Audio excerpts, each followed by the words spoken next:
नमस्कार, स्वागत है राज्यसभा टीवी में। आपके साथ मैं हूं अभिलाषा पाठक। आइए शुरुआत करते हैं इस वक्त की हेडलाइंस के साथ। बीजेपी केंद्रीय चुनाव समिति की बैठक जारी। बिहार, असम समेत लोकसभा चुनाव के पहले दौर की 91 सीटों के लिए उम्मीदवारों के नाम का हो सकता है ऐलान। उधर देहरादून रैली में राहुल गांधी ने हर गरीब को न्यूनतम आय गारंटी का किया वादा। सीपीएम ने भी जारी की 45 उम्मीदवारों की सूची। भ्रष्टाचार, गंदगी और सामाजिक बुराई से लड़ने वाला हर मेहनतकश भारतीय है चौकीदार। प्रधानमंत्री मोदी ने मैं भी चौकीदार हूं अभियान के लिए वीडियो किया जारी। कहा, देश की सेवा करने के लिए मजबूती से खड़ा है आपका चौकीदार।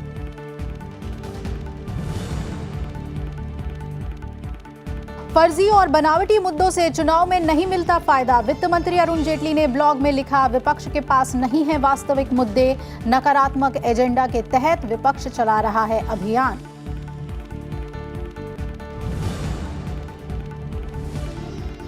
मसूद अजहर को वैश्विक आतंकवादी की सूची में शामिल कराने के लिए भारत जारी रखेगा प्रयास। अमेरिका, फ्रांस, इंग्लैंड कर रहे हैं चीन से सहमति बनाने के लिए बातचीत। संयुक्त राष्ट्र महासभा में खुली बहस के प्रस्ताव पर भी विचार।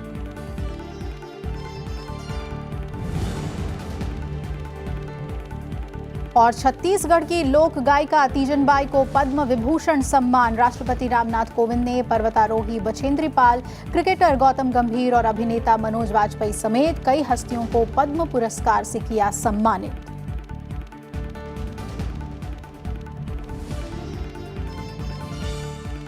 खबरों में सबसे पहले बात करेंगे लोकसभा चुनाव से जुड़ी हुई।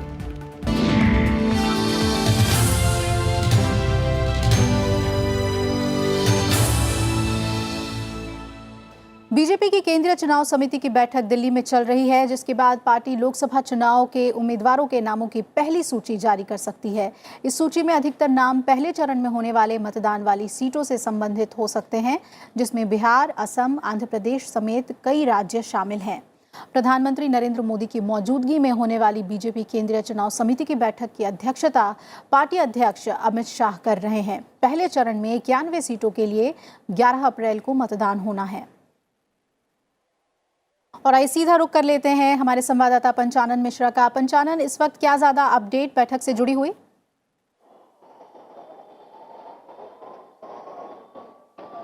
देखिए, अभी कोई खास अपडेट नहीं है, क्योंकि पिछले 1 घंटे में से लगातार बैठक चल रही है जी। और बैठक करीब 6 बजे शुरू हुई है। और ऐसा माना जा रहा है कि जो पहला चरण है, जो 11 अप्रैल को जिसके लिए चुनाव होना है, 91 सीटें हैं, तो कम से कम ये सीटें यहाँ पर इनको जारी किया जा सकता है। हालांकि उत्तर प्रदेश भी उसमें से एक है उसके लिए, लेकिन आज चर्चा यहाँ पर उस पर नहीं होगी। उसके लिए कल की चर्चा के लिए जो समय है वो रखा गया है। कल यहाँ पर उत्तर प्रदेश के मुख्यमंत्री योगी आदित्यनाथ मौजूद रहेंगे, उसके बारे में चर्चा होगी। लेकिन आज जो चर्चा है, करीब 10 से 12 राज्य हैं, जिसमें कि बिहार जैसा राज्य है महत्वपूर्ण, बिहार है, महाराष्ट्र है, इसके अलावा पूर्वोत्तर का त्रिपुरा है, असम है, अरुणाचल है, इस तरह से कई और राज्य हैं। नीचे तेलंगाना पे भी चर्चा आज हो रही है। और पार्टी दफ्तर के अंदर मौजूद है प्रधानमंत्री नरेंद्र मोदी खुद, और पार्टी अध्यक्ष अमित शाह है, उसके अलावा अरुण जेटली है, सुषमा स्वराज है, जो कई तमाम जो शीर्ष नेता है वो बैठक कर रहे हैं लगातार। और ये इस बात की कोशिश है कि चुनाव के जो पिछली बार के नतीजे रहे 2014 के, उसी को दोहराया जाए और उनसे ज्यादा सीटें लाने की बीजेपी बात कह रही है। तो रणनीति यहाँ पर तय हो रही है कि किस सीट पर किस कैंडिडेट का जो मजबूत दावेदारी है वो उसको देखा जा रहा है। लेकिन साथ ही हमको ये भी सुनने को मिला है कि जो मंत्री हैं, जो एनडीए सरकार में मंत्री रहे हैं, जो खासकर बीजेपी के मंत्री रहे हैं, उनका टिकट उनको वापस मिल सकता है।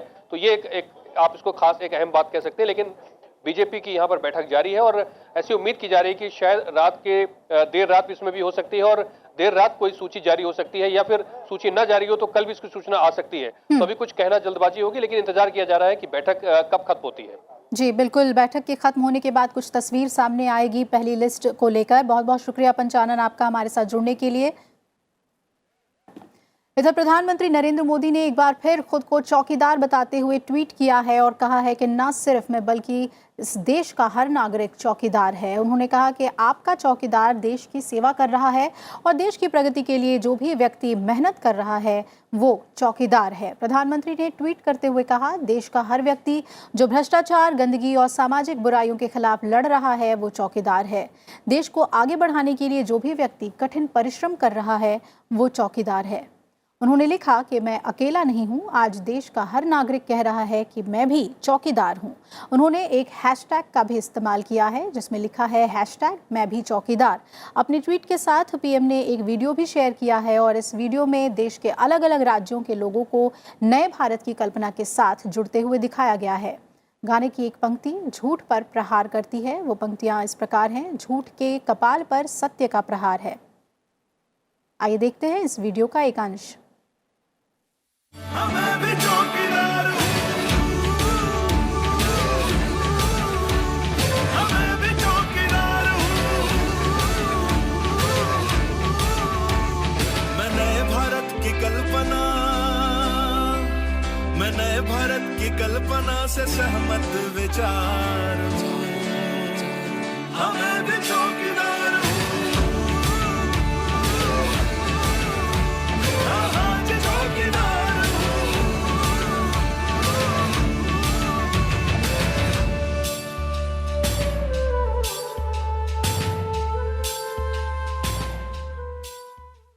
और वित्त मंत्री अरुण जेटली ने अपने ब्लॉग की सीरीज एजेंडा 2019 के छठे भाग को फेसबुक पर लिखा है। इसका शीर्षक दिया है a campaign of fake issues never works.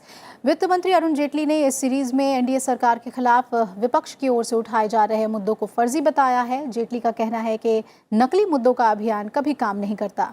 Jaitley ने यह भी लिखा है कि भारतीय लोकतंत्र की असली ताकत मतदाताओं में निहित सहज ज्ञान है। इस सीरीज में वित्त मंत्री ने 13 मुद्दों पर सरकार को घेरने के विपक्ष के अभियान को फर्जी बताया। ये मुद्दे हैं राफेल, जज लोया की मृत्यु, बैंक कर्ज माफी, ईवीएम जैसे मुद्दे। साथ ही जेटली का कहना है कि जीएसटी, नोटबंदी, नीरव मोदी, विजय माल्या, पुलवामा और बालाकोट, आंध्र प्रदेश को विशेष दर्जा, संस्था और अर्थव्यवस्था जैसे मुद्दों पर विपक्ष जो फर्जी तरीके से अभियान चला रही है वो इस बार के चुनाव में काम नहीं करेगा। वित्त मंत्री का यह भी कहना है कि नरेंद्र मोदी सरकार ने इतना बेहतर काम किया है कि 5 साल बाद विपक्ष के पास सरकार के खिलाफ कोई वास्तविक मुद्दा नहीं है। एनडीए सरकार के पास ऐसा नेतृत्व है जिस पर देश की जनता भरोसा करती है। विपक्ष दहशत की स्थिति में है। विपक्ष का एकमात्र नकारात्मक एजेंडा है कि एक आदमी यानी प्रधानमंत्री नरेंद्र मोदी को हटाओ। सरकार के खिलाफ किसी भी वास्तविक मुद्दे की गैर मौजूदगी में कांग्रेस अध्यक्ष राहुल गांधी न सिर्फ अपनी पार्टी बल्कि पूरे विपक्ष को नकली और जबरन बनाए गए मुद्दों पर भरोसा करने के लिए प्रेरित कर रहे हैं। वित्त मंत्री ने लिखा है कि वो नकली मुद्दों को उठाते हैं, उसके लिए माहौल बनाते हैं और फिर अपने झूठ को सच मानते हैं। वित्त मंत्री अरुण जेटली ने एजेंडा 2019 सीरीज में सबसे पहले राफेल पर विपक्ष के फर्जी अभियान का खुलासा किया है। उन्होंने लिखा है कि विपक्ष कहता है कि मौजूदा सरकार ने इस सौदे के तहत महंगा लड़ाकू विमान खरीदा है। जेटली का कहना है कि सुप्रीम कोर्ट और सीएजी दोनों ने इस सौदे को मंजूरी दी है। सरकार ने इस सौदे में सरकारी खजाने के हजारों करोड़ रुपए बचाए हैं और न ही किसी घरेलू उद्योगपति का सरकार ने पक्ष लिया है। विपक्ष ने आरोप लगाया था कि सरकार ने 15 उद्योगपतियों के 2.5 लाख करोड़ रुपए माफ कर दिए हैं। इसे जेटली ने फर्जी मुद्दा बताते हुए लिखा कि कर्ज का 1 रुपया भी माफ नहीं किया गया है। 2008 से 2018 के बीच सरकारी बैंकों ने अंधाधुंध ऋण दिए, वो एनपीए हो गए। मौजूदा सरकार ने ही दी इंसॉल्वेंसी एंड बैंक्रप्सी कोड लागू किया। पिछले 2 साल में एनपीए के लगभग 3 लाख करोड़ रुपए की वसूली की गई। वित्त मंत्री ने ईवीएम मशीनों से छेड़छाड़ को भी विपक्ष का फर्जी मुद्दा करार दिया है। जेटली का कहना है कि पिछले 25 साल में चुनाव में ईवीएम का इस्तेमाल हो रहा है। ईवीएम में कोई दिक्कत नहीं है, साथ ही समस्या उन लोगों को है जो चुनाव हार रहे हैं। ये वही मशीन है जिसके साथ कांग्रेस पार्टी ने हाल ही में विधानसभा चुनाव जीता था। जीएसटी को आपदा बताने कि विपक्ष की कवायद को भी जेटली ने फर्जी करार दिया। उन्होंने लिखा है कि सभी विपक्षी दलों ने जीएसटी से जुड़े संविधान संशोधन का समर्थन किया था। ये विपक्ष का ही लाया प्रस्ताव था, लेकिन वो इसे लागू करने में नाकाम रहे। विपक्ष का आरोप है कि नोटबंदी सरकार की विफलता थी। जिसके कारण गरीब लोगों को भारी कठिनाई हुई।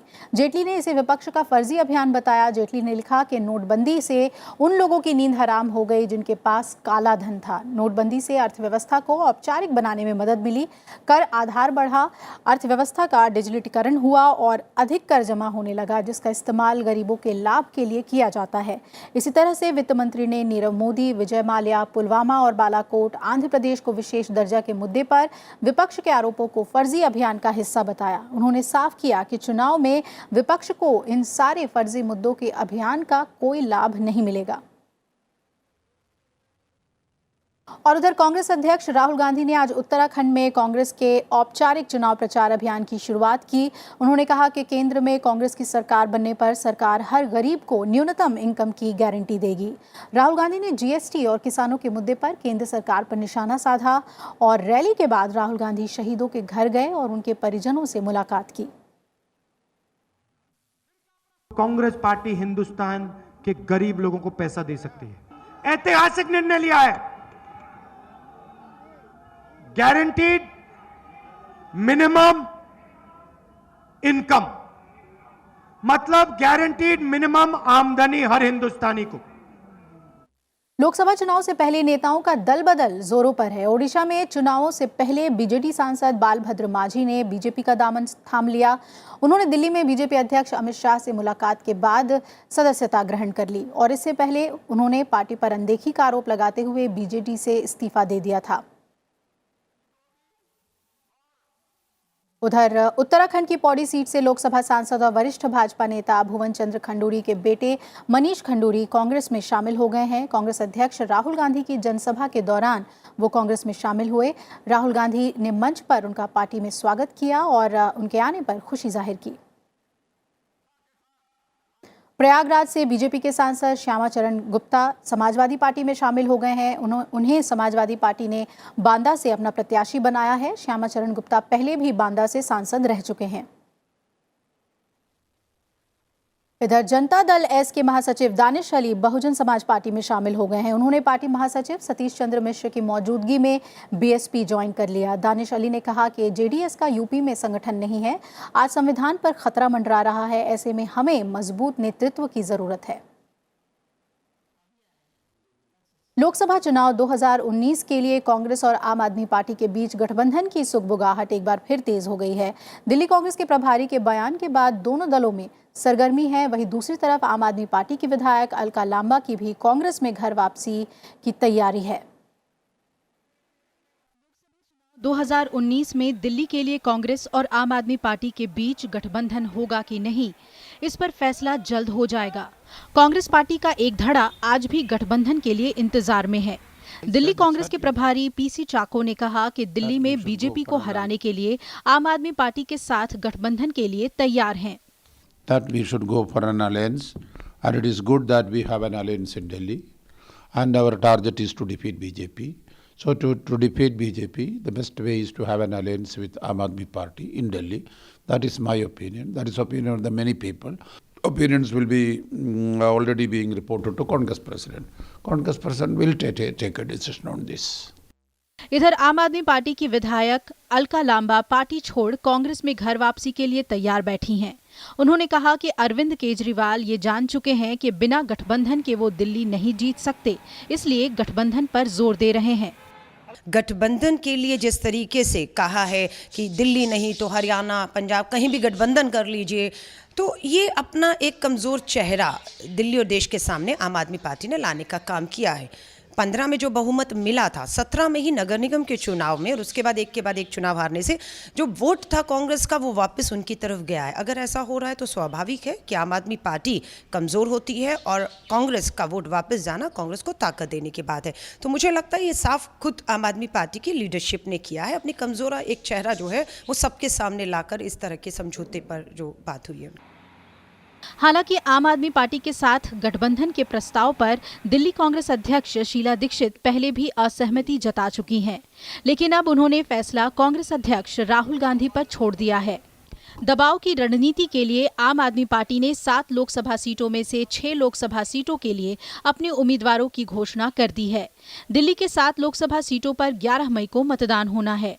लोकसभा चुनाव में अपनी जीत सुनिश्चित करवाने के लिए आम आदमी पार्टी आज भी कांग्रेस के साथ गठबंधन के लिए पूरी तरह तैयार है, लेकिन कांग्रेस ने भी अब तक इस पर अपने हाथ पीछे नहीं किए हैं।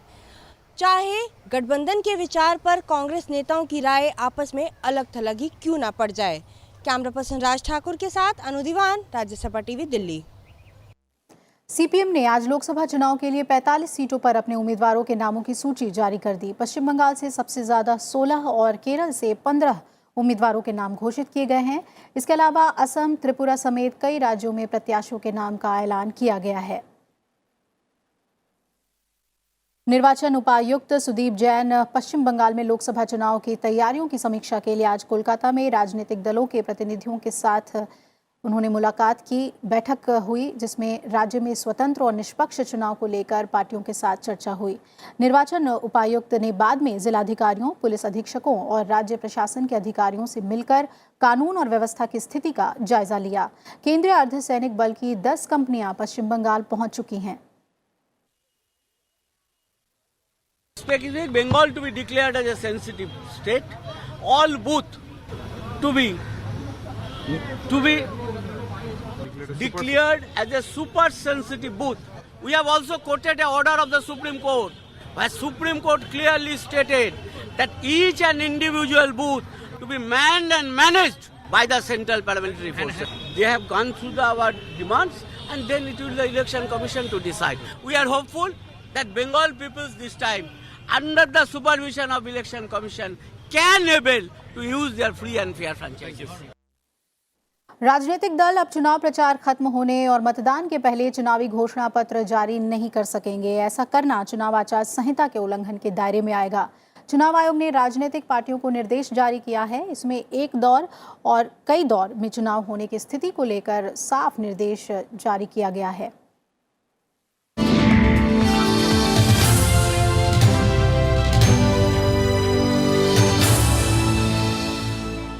यहाँ पर एक छोटे से ब्रेक के लिए रुक रहे हैं, फौरन हाजिर होंगे, बने रहिए हमारे साथ।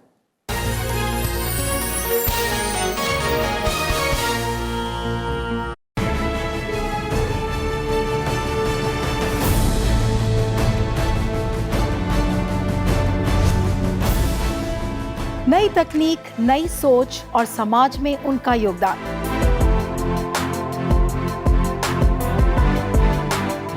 आइए मुलाकात करवाते हैं आपकी उन व्यक्तियों से जिन्हें 2019 में देश का सर्वोच्च नागरिक सम्मान यानी कि पद्म सम्मान मिला है। देखिए सम्मान सिर्फ राज्यसभा टेलीविजन पर।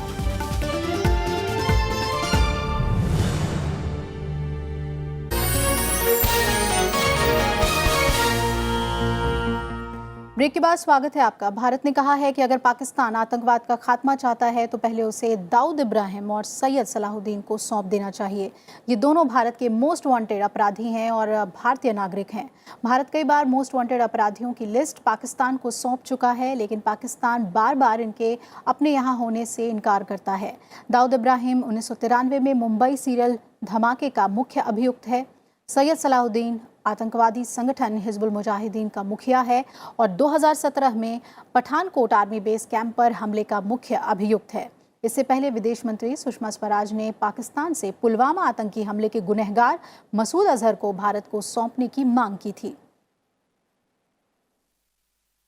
आतंकवादी संगठन जैश ए मोहम्मद के सरगना मसूद अजहर को वैश्विक आतंकवादी की सूची में शामिल करने के प्रयास अभी खत्म नहीं हुए हैं। भारत मसूद को वैश्विक आतंकी घोषित कराने के लिए चौतरफा दबाव बनाए हुए है। मसूद अजहर को वैश्विक आतंकवादी की सूची में शामिल कराने के लिए भारत प्रयास जारी रखेगा और संयुक्त राष्ट्र सुरक्षा परिषद की प्रतिबंध समिति के साथ काम करना जारी रखेगा, साथ ही संयम भी बनाए रखेगा। इस मुद्दे पर संयम दिखाते हुए आगे बढ़ेगा। भारत का मानना है कि चीन जानता है कि कई आतंकवादी समूह पाकिस्तान में हैं। अमेरिका, फ्रांस और ब्रिटेन अब चीन के साथ गंभीर वार्ता कर रहे हैं, जिससे मसूद अजहर को संयुक्त राष्ट्र सुरक्षा परिषद समिति में वैश्विक आतंकवादी घोषित करने को लेकर कोई समझौता किया जा सके। तीनों देश अजहर को वैश्विक आतंकवादी घोषित करने संबंधी प्रस्ताव की भाषा को लेकर भी चीन से बातचीत कर रहे हैं। यदि उनके प्रयास के बावजूद भी अजहर को वैश्विक आतंकी घोषित नहीं किया जाता है तो तीनों देश यूनाइटेड नेशन जनरल असेंबली में इस मुद्दे पर खुली बहस के प्रस्ताव पर भी विचार कर रहे हैं। विदेश मंत्री सुषमा स्वराज कल से 2 दिन की मालदीव यात्रा पर जा रही हैं। विदेश मंत्रालय ने कहा है कि भारत सरकार मालदीव के साथ अपने संबंधों को सबसे अधिक महत्व देता है। ये संबंध एक दूसरे पर भरोसे, पारदर्शिता, आपसी समझदारी और संवेदनशीलता पर आधारित है। अपनी यात्रा के दौरान वो मालदीव के विदेश मंत्री अब्दुल्ला शाहिद, रक्षा मंत्री मारिया अहमद दीदी और वित्त मंत्री इब्राहिम अमीर समेत दूसरे मंत्रियों से मुलाकात करेंगी। विदेश मंत्री मालदीव के राष्ट्रपति इब्राहिम मोहम्मद सोलिह और संसद के अध्यक्ष कासिम इब्राहिम से भी मुलाकात करेंगी। उपराष्ट्रपति का कहना है कि भारतीय फार्मा उद्योग दुर्लभ बीमारियों के इलाज के लिए कम लागत वाली दवाओं के विकास पर ध्यान दे। ऐसा इसलिए भी बेहद जरूरी है कि भारत में दुर्लभ बीमारियों से पीड़ित लोगों की संख्या 70 बिलियन से अधिक होने का अनुमान है। हैदराबाद में एक कार्यक्रम को संबोधित करते हुए उपराष्ट्रपति वेंकैया नायडू ने कहा कि बाजार में जेनेरिक दवाओं की तेजी से उपलब्धता पर ध्यान केंद्रित किया जाना चाहिए और नीति निर्माताओं और फार्मा कंपनियों को ग्रामीण स्वास्थ्य कार्यक्रम, जीवन रक्षक दवाओं और निवारक टीकों पर खासतौर पर ध्यान देना चाहिए। उपराष्ट्रपति एम वेंकैया नायडू हैदराबाद में सरोजिनी नायडू वनिता फार्मेसी महाविद्यालय के सालाना समारोह में बतौर मुख्य अतिथि शामिल हुए। इस मौके पर नई स्वास्थ्य चुनौतियों से निपटने के लिए उपराष्ट्रपति ने फार्मा क्षेत्र में शोध और इनोवेशन पर जोर दिया। उपराष्ट्रपति ने गंभीर बीमारियों के इलाज के लिए कम लागत वाली दवाओं के विकास पर ध्यान देने को भी कहा। उन्होंने भारतीय फार्मास्यूटिकल उद्योग को दवा निर्माण में गुणवत्ता के उच्च मानकों को लेकर प्रतिबद्ध रहने की भी अपील की। There should be an unwavering commitment to high standards of quality. Quality should be never compromised in drug manufacturing, and quality frameworks such as good manufacturing practices should strictly be adhered to. This is very important.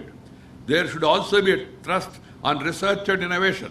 New healthcare challenges are emerging every day, especially with the alarming rise in the number of non-communicable and lifestyle diseases and cancers. New molecules and new drugs will have to be discovered, and treatment protocol will have to be continuously upgraded and updated. That's the need of the hour.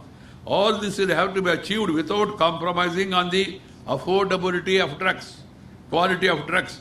Pharmaceutical sector has the crucial responsibility of saving human lives. इस मौके पर उपराष्ट्रपति ने कहा कि भारत के pharma उद्योग की यात्रा लंबी और शानदार रही है। उपराष्ट्रपति ने जानकारी दी कि 2020 तक भारत का फार्मा उद्योग $55 बिलियन होने का अनुमान है। उपराष्ट्रपति ने जेनेरिक दवाओं के मामले में भारत के विश्व नेता के रूप में उभरने की इच्छा भी जाहिर की। उन्होंने युवा शोधकर्ताओं से चिकित्सा की भारतीय प्रणालियों को दुनिया में स्थापित करने की दिशा में काम करने की अपील की। Maintaining its legacy of being pioneer in the field of pharmacology, India today enjoys the exalted position of being the pharmacy to the world. The world is recognizing now. I've been to Latin America recently, only 4 days back. They are all looking to Indian generic medicines because our medicines are good, medicines are comparatively cheaper also. The pharma industry has posted a robust double-digit growth over the last few years. The industry was worth $36.7 billion in 2017 and is projected to grow to $55 billion by 2020. उपराष्ट्रपति ने कहा कि pharmaceutical sector के पास मानव जीवन को बचाने की महत्वपूर्ण जिम्मेदारी है। फार्मा कंपनियों को गरीब लोगों को जीवन रक्षक और अन्य आवश्यक दवाएं उपलब्ध कराने पर जोर देना चाहिए। उपराष्ट्रपति ने लड़कियों की शिक्षा को बढ़ावा देने के लिए तेलंगाना के शैक्षणिक संस्थानों की भी सराहना की। Bureau report, Rajya Sabha TV. राष्ट्रपति रामनाथ कोविंद ने आज राष्ट्रपति भवन में आयोजित एक विशेष कार्यक्रम में प्रतिष्ठित व्यक्तियों को पद्म पुरस्कार से सम्मानित किया। इस साल 112 हस्तियों को पद्म पुरस्कारों के लिए चुना गया था। राष्ट्रपति ने छत्तीसगढ़ की लोक गायिका तीजन बाई को पद्म विभूषण सम्मान से सम्मानित किया। एमडीएच कंपनी के मालिक महाशय धर्मपाल गुलाटी को राष्ट्रपति ने व्यापार और उद्योग खाद्य प्रसंस्करण के क्षेत्र में काम करने के लिए पद्म भूषण से सम्मानित किया। इसके अलावा बॉलीवुड अभिनेता मनोज वाजपेयी और क्रिकेटर गौतम गंभीर को पद्मश्री अवार्ड, माउंट एवरेस्ट फतह करने वाले पर्वतारोही बछेंद्री पाल को पद्म भूषण से सम्मानित किया गया। साथ ही राष्ट्रपति ने सार्वजनिक मामलों में अहम योगदान देने के लिए एचएस फुल्का को पद्मश्री सम्मान से नवाजा। विभिन्न क्षेत्रों में प्रतिनिधित्व कर रही महिलाओं को सम्मानित करने के लिए समाजसेवी संस्था शी और लोक कला परिषद ने आज दिल्ली में एक कार्यक्रम का आयोजन किया, जिसमें अलग अलग क्षेत्र में कार्यरत 25 महिला प्रतिनिधियों को सम्मानित किया गया। महिलाओं की शिक्षा और उनके सशक्तिकरण के लिए काम करने वाली समाजसेवी संस्था शी और लोक कला परिषद ने समाज के विभिन्न क्षेत्रों में प्रतिनिधित्व कर रही महिलाओं को सम्मानित करने के लिए शनिवार को दिल्ली में एक कार्यक्रम का आयोजन किया। कार्यक्रम की गेस्ट ऑफ ऑनर साहित्यकार सरोजनी प्रीतम ने समाज में स्त्री के महत्व पर जोर दिया। स्त्रियां एक बहुत बड़ी शक्ति हैं। सृजन करना और हर क्षेत्र में आगे बढ़ना, आप सबको देखकर, श्वेता को देखकर, आपकी संस्थाओं को देखकर एक जवान पीढ़ी जो तैयार हुई है, उनके कंधों पर हम आगे के संस्कार ये सब ढो सकते हैं। ये कंधे मजबूत हैं। कार्यक्रम की शुरुआत पैनल डिस्कशन से हुई, जिसमें समाज में महिलाओं की हिस्सेदारी, उनकी सामाजिक आर्थिक स्थिति और महिलाओं को मिल रही सफलताओं पर चर्चा हुई। पूरा गांव, पूरा शहर जो है वो भी जो सुनता था, ओहो बेटी हो गई, माने ऐसे होता था जैसे बेटी होना कोई बहुत बड़ा अभिशाप हो। तो मैं बताना चाहूँगी कि मैं भी एक 10वीं क्लास की स्टूडेंट थी जब मेरी शादी हुई। उसके बाद में मेरे परिवार के सहयोग से, मैं इसलिए कहना चाहूँगी कि उस समय सहयोग की बहुत ज़रूरत थी। आज महिला चाहे तो बहुत कुछ कर सकती है। कार्यक्रम में समाज में महिलाओं की स्थिति को लेकर मुख्य अतिथि और अवार्ड विनर महिलाओं ने अपने अनुभव साझा किए। जो भी विमेन लीडर्स हैं किसी भी स्फीयर में, चाहे वो ब्यूटी के स्फीयर में हो, चाहे वो एजुकेशन के स्फीयर में हो, चाहे इंडस्ट्री में हो, चाहे पायलट्स हो, चाहे विमेन इन यूनिफॉर्म हो, किसी भी स्फीयर में अगर विमेन ने बहुत अच्छा काम किया है तो उसको रिकग्नाइज करके उनको अवार्ड देने की। और ये सबसे अच्छी बात रही कि सब विमेन ने अपने अपने एक्सपीरियंस शेयर किए। कार्यक्रम में शिक्षा, स्वास्थ्य, समाज सेवा, राजनीति और खेल सहित अलग अलग क्षेत्रों में उल्लेखनीय काम करने वाली 25 महिलाओं को सम्मानित किया गया। भरत सिंह दिवाकर, राज्यसभा टीवी। मथुरा के पास बरसाना की होली सबसे निराली होती है। बरसाना में लठमार होली न सिर्फ देश बल्कि विदेशों में भी मशहूर है। यहाँ लोगों पर होली से कई दिन पहले ही इसका खुमार छा जाता है। होली पर बरसाना में बड़ी संख्या में पर्यटक पहुँचते हैं। मथुरा में फागुन मास की शुक्ल पक्ष की नवमी के दिन लठमार होली खेली जाती है। ये होली बड़े ही प्यार के साथ बिना किसी को नुकसान पहुँचाए खेली जाती है।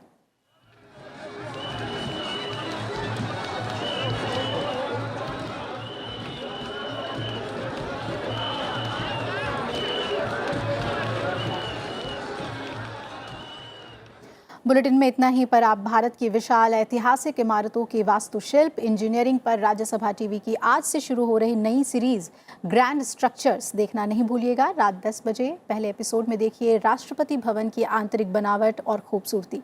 नमस्कार।